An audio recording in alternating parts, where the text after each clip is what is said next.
अब गल 2021 ये छोड़िल बहुत पकी। धमाका रिकॉर्डिंग स्टूडियो किशनगंज।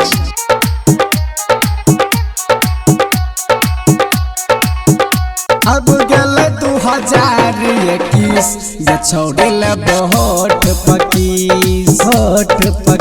अब गल 2021 ये छोड़िल बहुत पकी। सुता के देबो तोर सिनवा के मिस ये छोड़िल बहुत पकी। अब गल 2021 ये छोड़िल बहुत पकी। छोड़ी गे अब की साल में छोड़ी गे।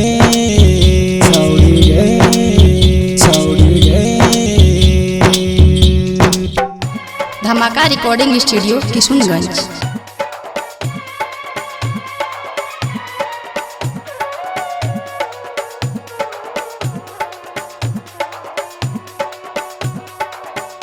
अब गल 2021 ये छोड़िल बहुत पकी।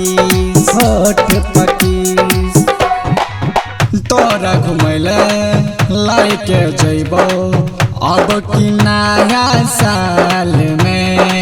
जवान के लहर खूब लुटबो चुम्मा लेबो तोरा गाल में। तोर से शादी करबोगे सोहाग रात में तोड़बोगे मुँह देखो में देबो तोरा गिफ्ट के छोड़ी गिफ्ट। अब गल 2021 ये छोड़िल बहुत पकी। अब गल 2021 ये छोड़िल बहुत पकी। धमाका रिकॉर्डिंग स्टूडियो किशनगंज।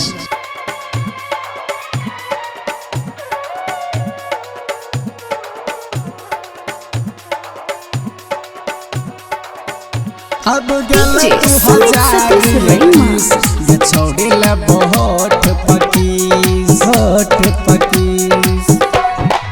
सब कस चिकन छीह गे छौरी छियो हम तोरा यार गे। केहू से बना डरबोगे रानी सूरज बन तो तोर बतार गे। राइट रुपेश कहै छो भागलपुर में रहै छो। गौरव कहै छो उमर भेलो 20 आगे छौरी 20। अब गल 2021 ये छोड़िल बहुत पकी।